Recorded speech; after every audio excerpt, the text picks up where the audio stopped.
The whole world is sick. Are you worried about America? I am.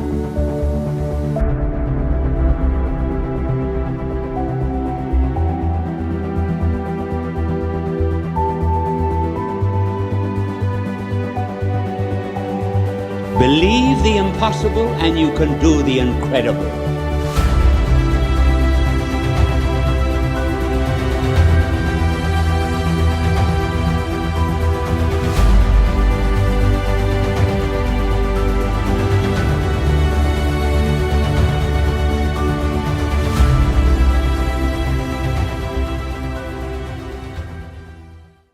All right, everyone. Well, welcome to another episode of The Catholic Patriot. I'm your host, Dr. Peter Howard, and this is a guest I have wanted to have on for quite some time, an old friend, an old classmate, and, our paths just took off. God took him on a path, God took me on a path, and now he's like super famous, and so it's kind of fun to be able to look back and meet up with old friends. You got Jason, Chris Stefanik. It's kind of fun just to see what God's been doing in this group. But he's my guest. Here he is, Jason Evert.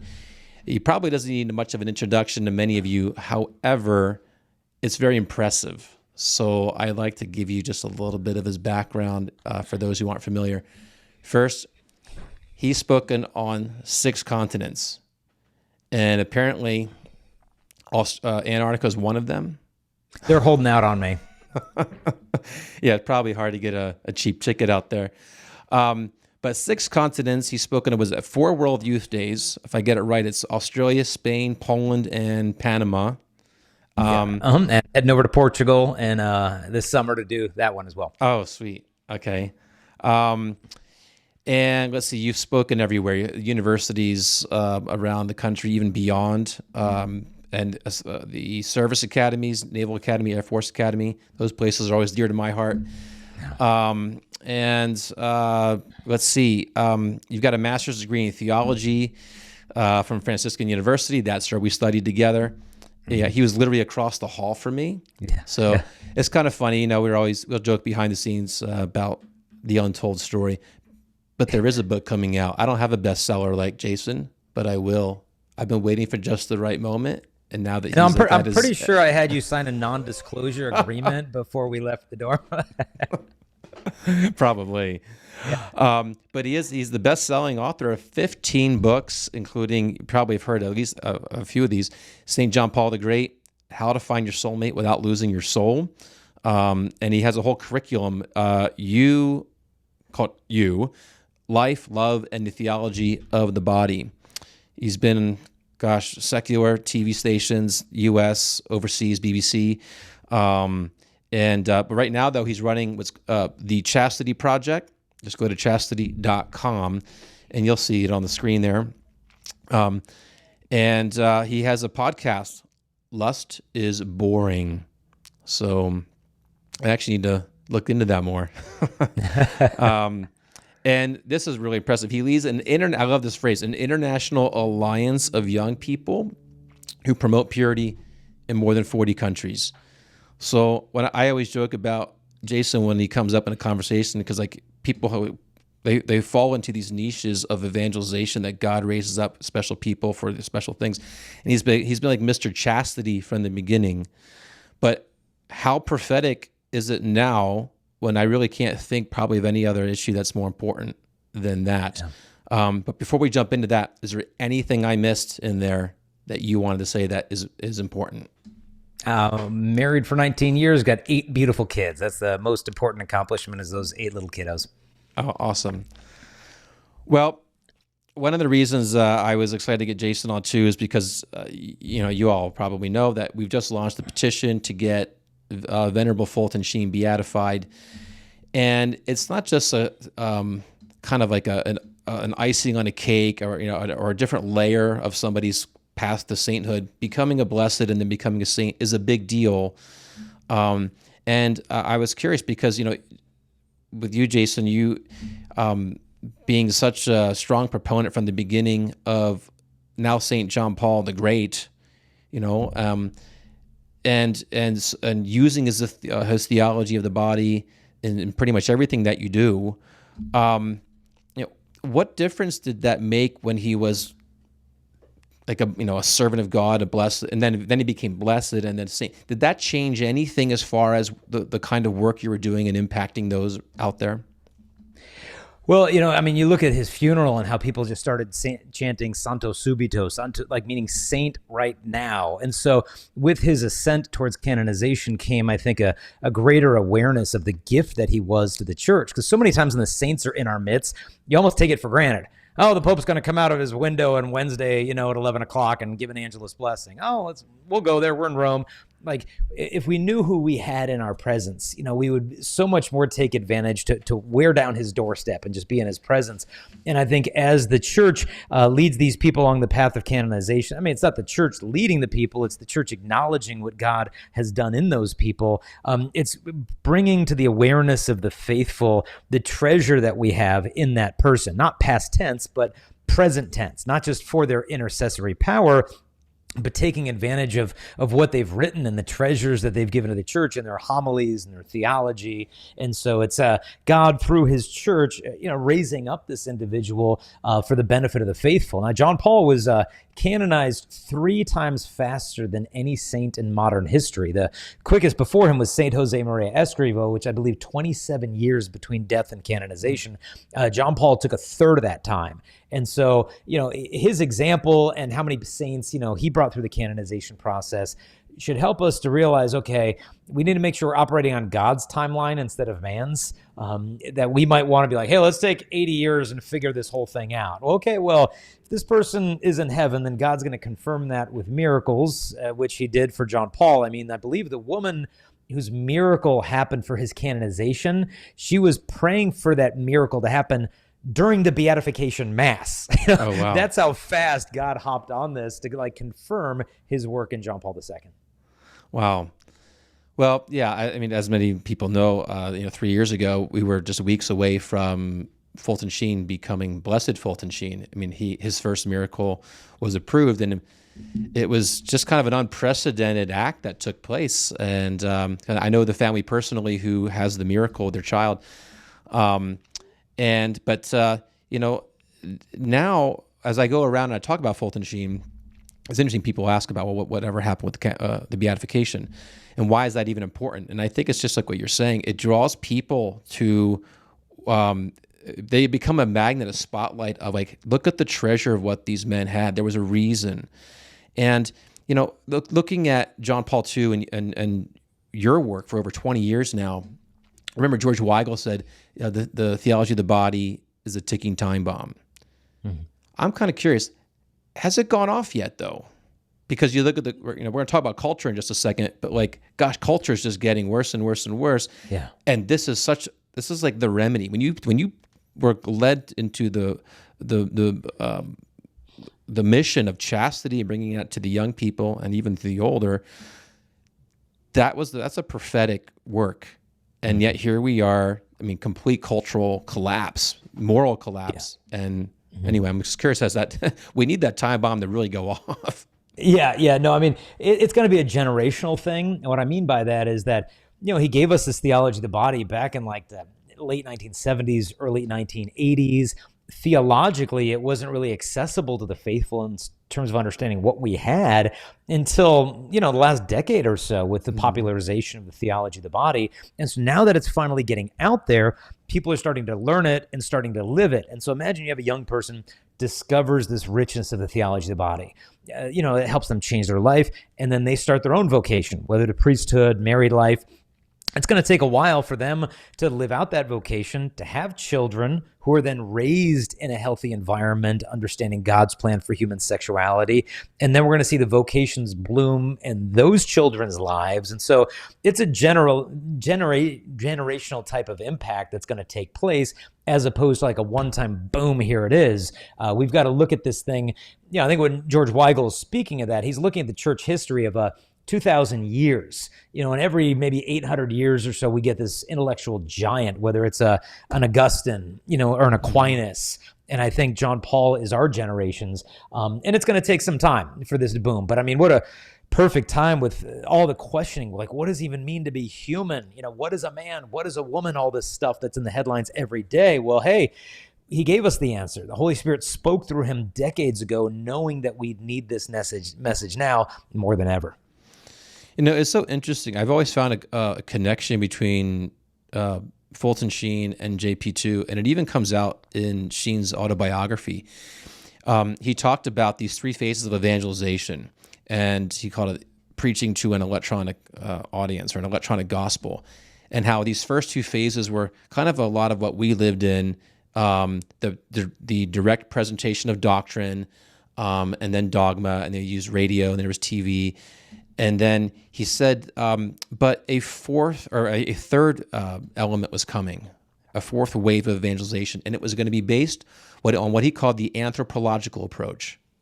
And he says, no longer are we going to be bringing God to man in the sense of like how it was done for thousands of years.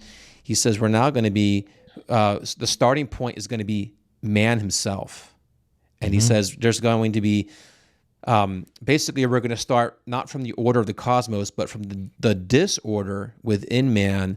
And by reaching that, then we will lead them to divine truths. And it's like, wow, John Paul becomes Pope. And like you were saying, he had locked and loaded this theology of the body. And, and from there, it's like, boom, now it's out there. You, Christopher West, others. I mean, there has been, you could say, a lot of flame in that respect. But this area of purity and of chastity is really at the heart of that. Can you explain that connection of why, if we're going to start someplace, like that is the starting place? Yeah, I mean, I haven't heard that quote before from Sheen, but it was really prophetic because John Paul said that the truth that the church owes to man is first and foremost the truth about man. And that's exactly what Sheen said. It's like, this is what needs to be delivered, is like, who are you? What does it mean to be human? And so the theology of the body isn't so much this, list of moral obligations. And, it's more a theological proposition of what does it mean to be human? Who am I and how should I live? And so during this time when so many people are questioning just the meaning of existence, it grounds you. Well, who you are is loved.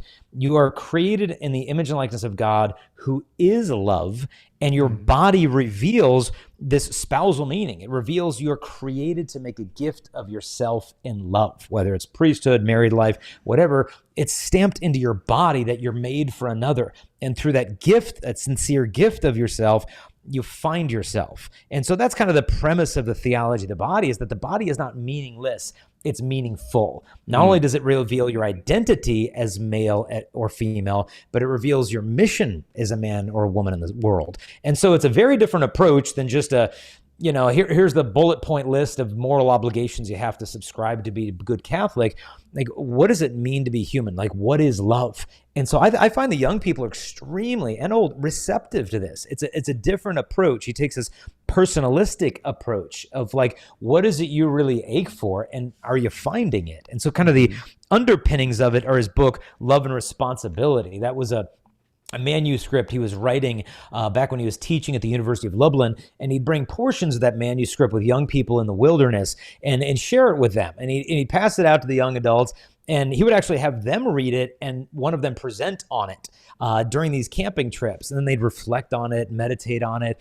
And so we're doing something similar this summer. We're doing a 4-day backpacking retreat with a couple of priests and 24 young adults in the Rocky Mountains. And we opened this up for registration, and we had to shut it down like within 24 hours. I mean, the amount of registrations that poured in was so far beyond anything that we could accept. And it just shows the thirst for this, to get out in nature and understand what is God's plan for me. And so I think John Paul's gift that he's given to the church, as I had mentioned, is going to be a generational one, but we're all given this task, not only to theologically unpack it, but to live it out, because that's the witness that people will listen to the most. Yeah, absolutely. And it's all about that personal approach. And Sheen said it, JP2 said it, and even Pope Francis has talked about that the way we're going to evangelize is going to be reaching people where they're wounded. And I think that becomes a stumbling block, I think, to many Catholics, at least intellectuals, because it's sort of like I don't want to say the apologetic age is over, but people, it's not, many people aren't, I in my experience, are not so much interested in the intellectual things. They're so messed up inside, and they've responded to so many lies. And then we're also talking good people too, in the sense of like they are intellectual things. But if nobody can get to their heart and help them to give them some hope and really go to the root of that problem, they're not as interested in the other treasures and splendors that we have until we can actually reach them there. You know, I'm curious on your thought on this because Sheen talked about this. I pulled up the quote on my screen here. He was talking about, he says, the presentation of religion had been principally from God to man, but now it will be from man to God. And the anthropological means exactly what the word implies, a study of man. It will not start with the order in the universe, alluding to the existence of a creator of the cosmos. It will start with a disorder inside of man himself. It will take all the findings of our psychological age and use them as a springboard for the presentation of divine truths. Question on that. Where does things like psychology, how has that played into your own evangelization with people? Because a lot of times Catholics will say it's just theology and spirituality, and like that's all those other things are distractions.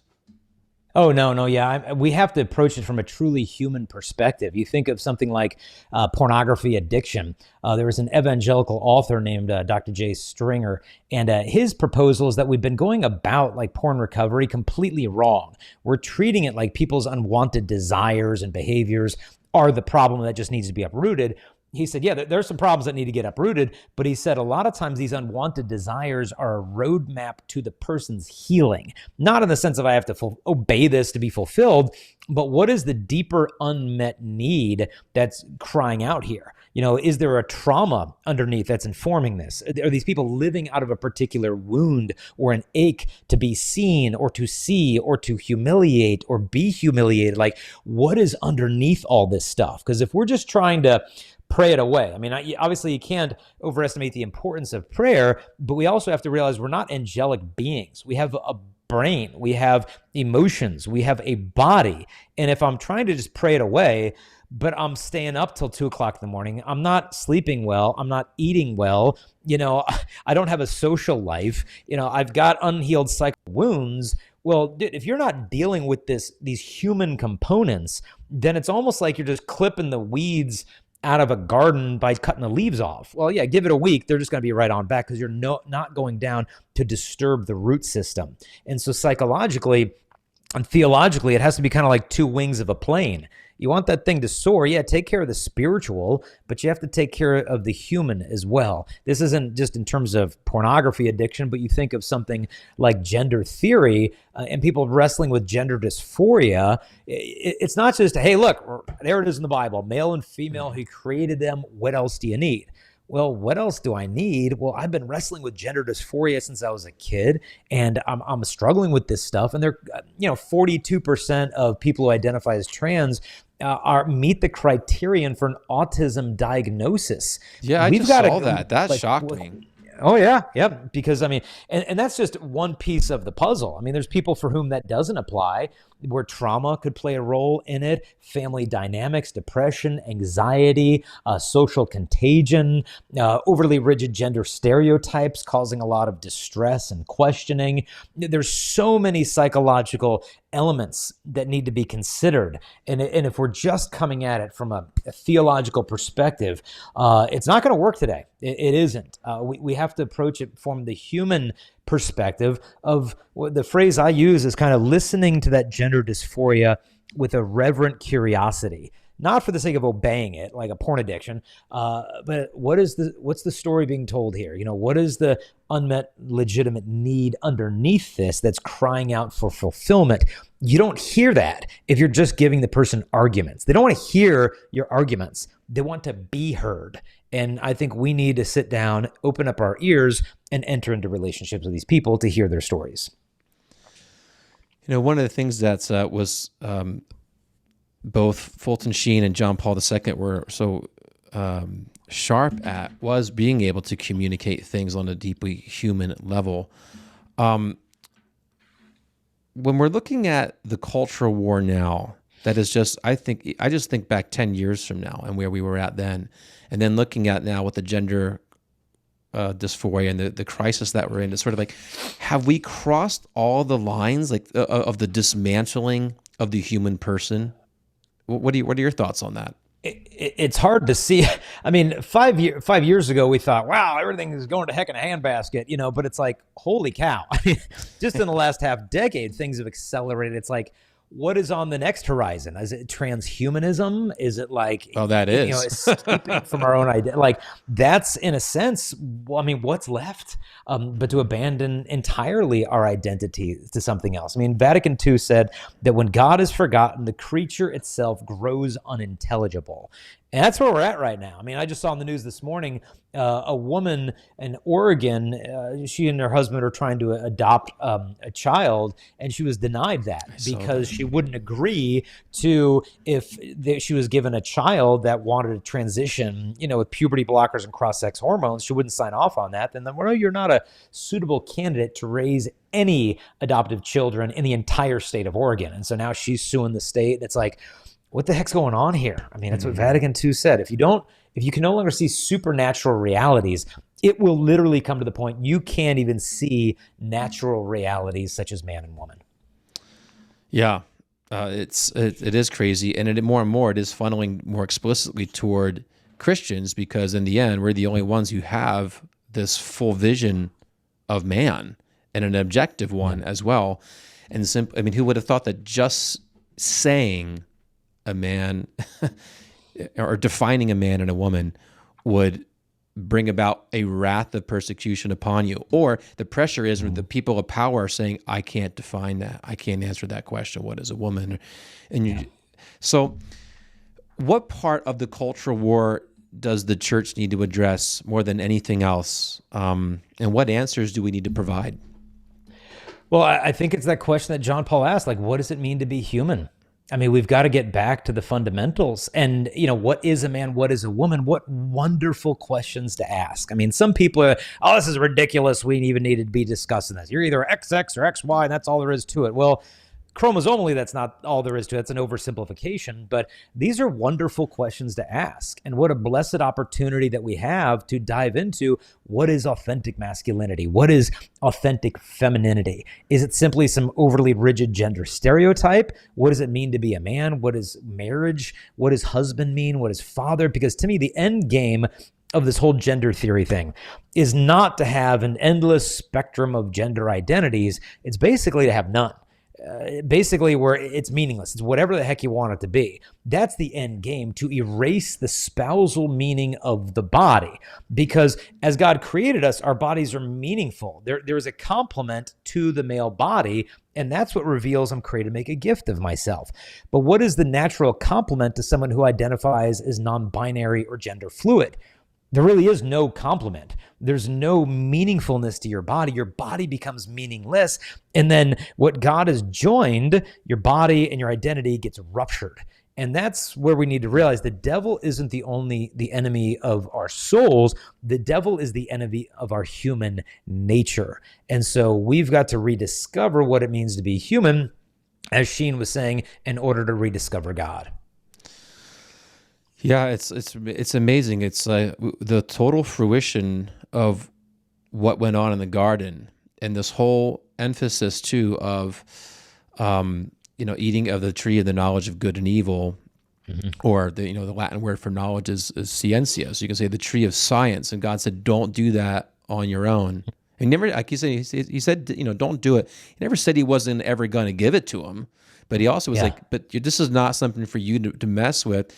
And then the temptation is, well, if you eat of it, you'll become like gods, knowing good and evil, basically through the science. And it's like the lie of Lucifer from then is now like in full blown, full scale right now. When you look at some of these big modern thinkers and philosophers that are out there that are talking about how science is the answer to anything, and we are ready for humanity 2.0, and your gender doesn't mean anything, and we want to live forever, and we can do this by combining with robotics, and it's like, it's pretty frightening, because it's not just rhetoric or generalities. Like, these people are really serious, and yet this whole question of what does it mean to be human and how that can't be answered without talking about whose image we're made in.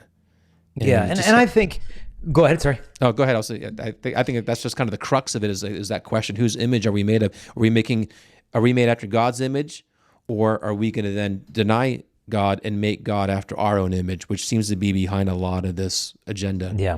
Yeah, and I think when I reflect on the passage of Genesis, to me, it's not so much that God doesn't want us to have knowledge, because all knowledge leads to God. Everything that is true, the more we know, the more we'll love God. And so the church is not the enemy of human sciences. I think the thrust of that passage is that not wanting us to determine what is true, being the God's over reality of saying, I hereby declare, I'm not what you say I am, God. I'm what I say I am. And this is the whole postmodernist thought of that words do not simply describe reality, words create reality. And that's why the second wave, feminists and Marxists were so big on trying to sculpt language to change our perception of reality.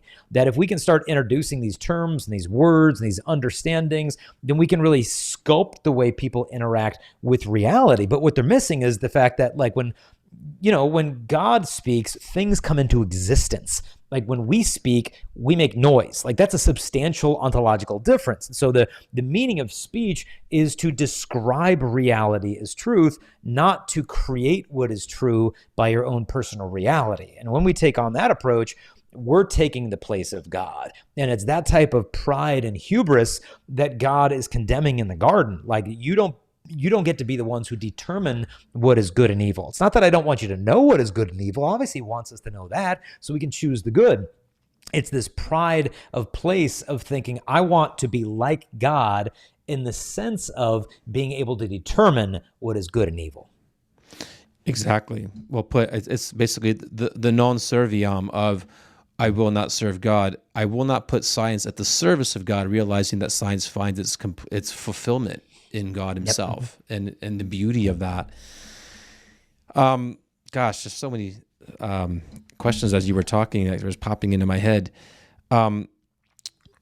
Where would one start? And when they're like, okay, I'm really in this state of confusion, and I'm hearing of let's say some things that we're talking about. Where is a good palatable place for someone to say, I can start getting answers in the sea of resources? Mm-hmm. Yeah, I mean, the step one is drop down to your knees and just say, God, show me the way. To know that he's always accessible there. And when you cry out to him, he'll hear you, no matter how deep the pit of despair you might feel that you're in. God, send people into my life that are going to help me open my eyes to the people that are already in my life that I don't want to let in because I'm afraid of letting them in. I'm afraid of trusting them. Show me the right people. Go to your parish and say, Father, hey, I'm really wrestling with this or that. Talk to him, whether it's going to the sacrament of reconciliation and then ask him, hey, where can I find a good counselor to talk to about these things? I mean, the resources are there, but we're not availing ourselves to them. We're not taking advantage of them. And obviously you have to be discerning in who you choose when it comes to mental health professionals, because some who aren't healed themselves can actually infect the wounds that they're claiming to treat instead of actually making them better. And so you've got to be prudent. So talk to people who you trust and respect and love.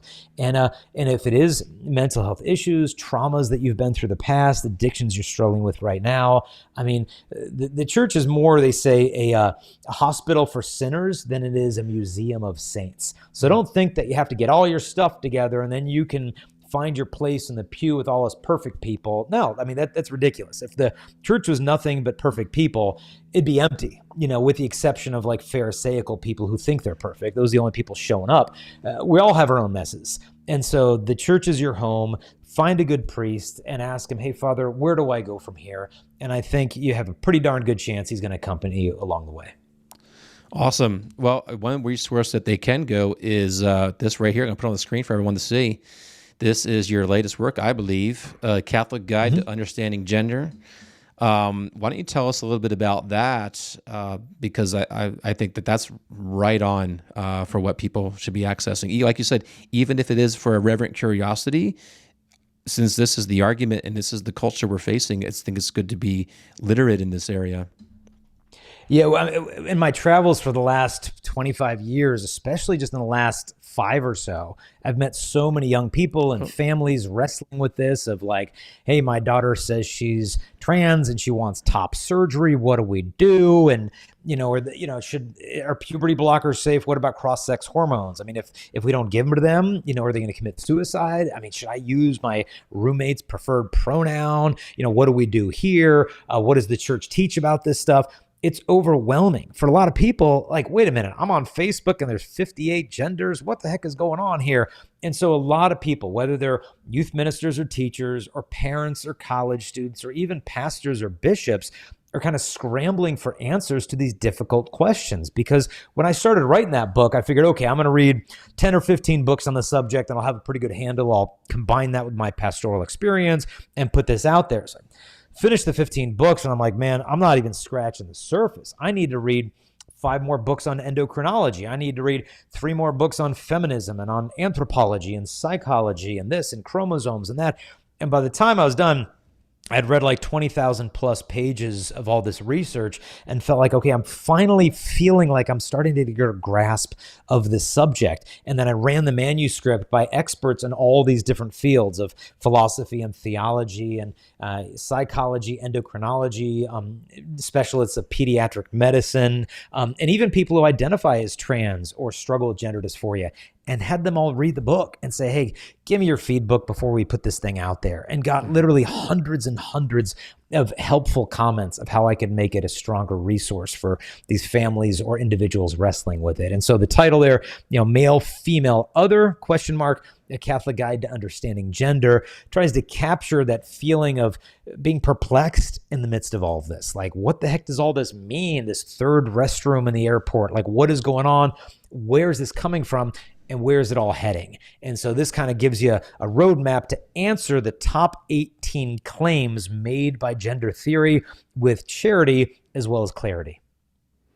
Well, that sounds pretty, not just introductory, but pretty comprehensive in all the angles that you're hitting it at. Where can they go to get it? You just go to chastity.com to get it. We're actually doing a fundraiser right now on the website. We want to raise by the end of tomorrow another like $10,000, and we're going to send it to every single bishop, every single Catholic high school chair and theology department, and every single college campus minister in America. So we want to just send out 2,000 of them for free, because the leaders need this stuff. They're looking for resources for the students, for themselves, and we just want to give it to them for free. So everything is at chastity.com. Whether you want to get one for you, support that project, or buy a whole box of them. We make them only like $5 a piece so people can give them away in their youth groups, parishes, or classrooms as well. Well, that's awesome. Well, I want to encourage everybody who is watching this, definitely get a copy of that, support this initiative. I mean, this is the time of movements right now. I mean, we've got this is a huge initiative, and I think everything's kind of tying in together. When I look at like what's going on with what you're doing, Christopher West is doing, it's like, to talk about, I want to say like kind of a job security, but like when you're talking about the few people who have a lot of these answers, and now the world is just, expanding and spanning in confusion. It's like, wow, we need more people to learn about these things and really become more extensions out there. So I applaud the work that you're doing. I hope everybody does go to chastity.com and picks up a copy. As we draw to the end of this, Jason, I wanted to kind of circle back to, and not to sound like Jen Psaki there, but I want to go back to just the beginning. Right now, this is in the middle of a movement that we've launched to really get this massive beatification rescheduled. But the big part is because we know that once that happens, the resources for Sheen are going to be just like John Paul's. I would say, I'm going to say even more so, but for Americans, he's written 66 books. He spoke at a level that like a 10th grader could easily understand. And he focused so much on this human formation component. I mean, he has a book on being human. He has so much on psychology, way to happiness. But it's like putting these together would be awesome. I'm curious, have you had any, personal stories that have stood out for you in your experience in discovering Sheen? Yeah, I mean, one of the things that I liked about his approach is that you always often hear about what is true and good and beautiful, but I think in a certain sense he flips that back into the right order of focusing on beauty. The beauty of the church's teachings on these things, and what's good and what's true. I mean, he never holds back. He doesn't pull any punches, but just, I mean, not only the style of his speech and what a beautiful speaker that he was in terms of his eloquence, but he saw the beauty of the Catholic Church's teachings. And, truth, you can argue with truth. I mean, what's good or bad, there can be some debate there, but beauty is irrefutable. You can't argue with what's beautiful. And so I think he shows us the approach to bring that's needed now more than anything isn't just simply to tell people the truth.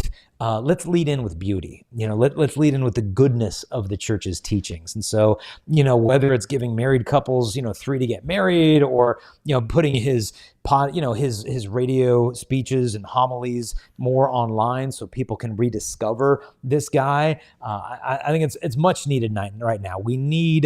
We're having a crisis right now in the church, and it's one of saints. Like, that's what we really need. We don't need more initiatives. What we need are more saints. And, we've got one at our disposal who's on the cusp of canonization. And so the more that can move along in God's perfect timing, the better for everybody. Yes, I'm so glad you mentioned that point, because he gets to a point where he just simply says, the only solution to today's crisis is to be a saint. That's that is the that's the end right there. Talk about the end game. But we have great resources, and there are the work that you're doing with the chastity. I'll say the chastity project, but it's the core. It is the chastity project, right? Yeah, we do the chastity project. Yep, you got it right. So the chastity project, because I know it's just core project, chastity project. But you're all fighting, that same battle, and I hope everybody goes out to support what you're doing. I'm very grateful. I want to thank you for being behind our movement and being a signer of that petition itself. It shows your leadership, and we need that today. And I hope that you can help us fan that flame within your circles, because in the end, it's sort of like John the Baptist and Jesus when you're looking at the roles that Sheen played and John Paul II played. But now they're more relevant and important now than I think even in their own time. So. Okay. Any final words that you could give to our viewers in that regard?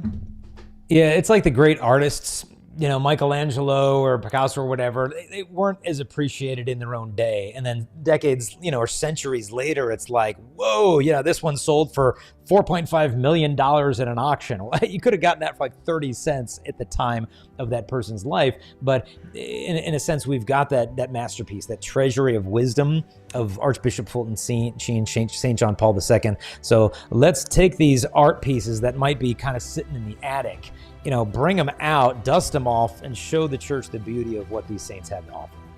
Well, thanks, Jason. And everyone, just look to the leaders that we have in the church today. We have them. They're right there, right before us, right here. We've got Jason Evert and all the work that he's been doing for 20 plus years. I want you to please pray for him, pray for his family. I'm sure as things continue, the devil's going to have tricks up his sleeves to try to put a lot of obstacles in there. And we also know, too, that behind the scenes, I don't know of a perfect family. I know people who are doing really well, but most families are struggling, and we've all gone through that. And I think that there's a part of that that's God allows for the sake of testimony. So don't always assume because people are out there in the front lines that they don't have their own challenges and battles behind the scenes. Pray for Jason, pray for me, and others that are out there on these front lines doing the best we can. Go to chastity.com. Get a copy of the book, Male, Female, Other, Catholic Guide to Understanding. What's the full title? Gender. It's too small on just my one screen. more word. Yeah, just that one word left. There it is, gender. The Catholic Guide to Understanding Gender. There's the bigger version. Get a copy of that. Support what he's doing. I'm just honored to have you on finally, Jason, and after so many years. Gosh, it's been a long time. And just know that our prayers are going to be behind you and your work and your family. Well, I appreciate coming on with you. Keep up the great work, and especially thank you for the request for the prayers for our family. We'll definitely take it. All right. God bless you, Jason. Thank you. You too. Right is right if nobody is right.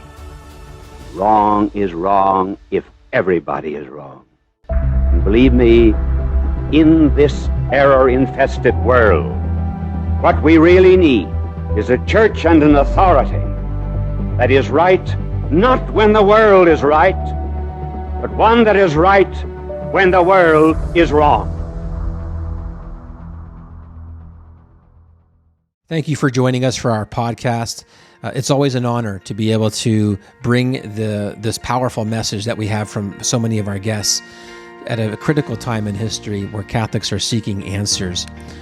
I now want to ask something of you. There is a very special event that I've created for parishes, and it's called War and Peace, Fulton, Sheen, Fatima, and the Fate of the Family. This particular event is designed for the signs of our times, especially for Catholics who are saying, how do I wake up my community?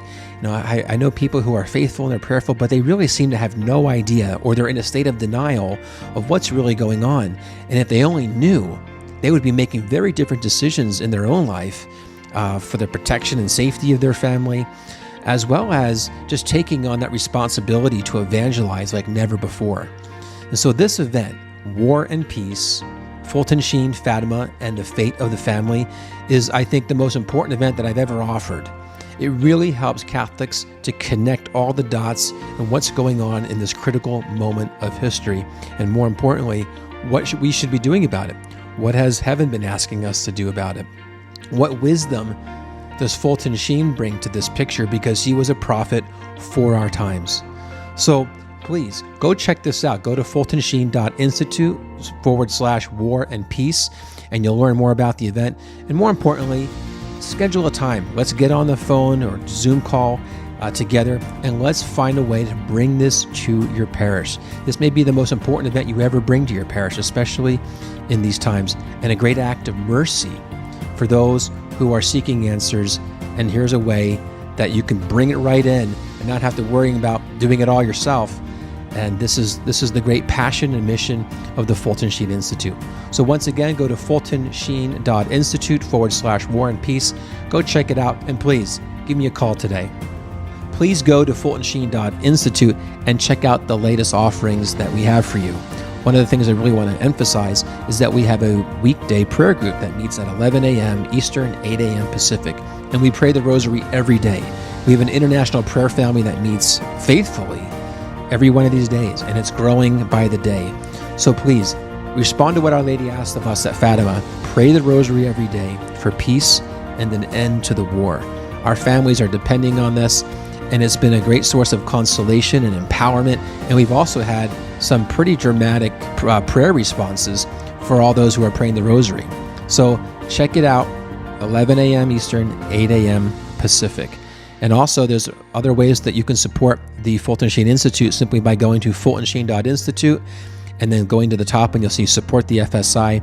And all of your contributions that are made there are tax deductible if you live in the United States. So just another reason to be generous and help us to expand our offerings for the many needs that we have today. So thank you, and God bless you.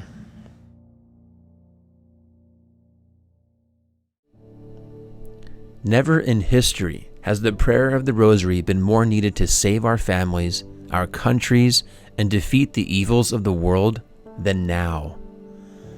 The Fulton Sheen Institute worked closely with the Roman Rosary to develop the most unique, beautiful, and meaningful rosary that was inspired by Fulton Sheen's World Mission Rosary.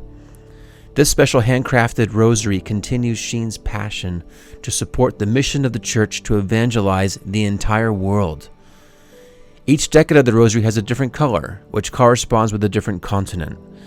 Yellow for Asia, red for the Americas, white for Europe, blue for the nations of Oceania, and green for Africa.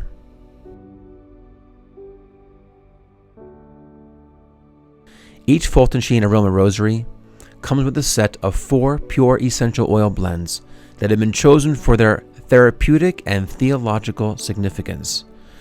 These blends correspond to the 4 mysteries of the Rosary.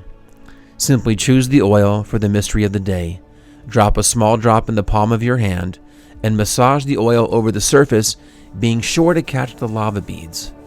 You're good to go, and your prayer will linger longer with these beautiful aromatic notes. Every Fulton Sheen Aroma Rosary you purchase supports our mission to fight the battle for the hearts and souls of the Christian family and lead our world back to God. So visit the Fulton Sheen Institute's store and pick up your beautiful Fulton Sheen Aroma Rosary today. Get one for you, your family members, and your close friends, and don't forget your pastor. Thank you so much for your prayers and your support.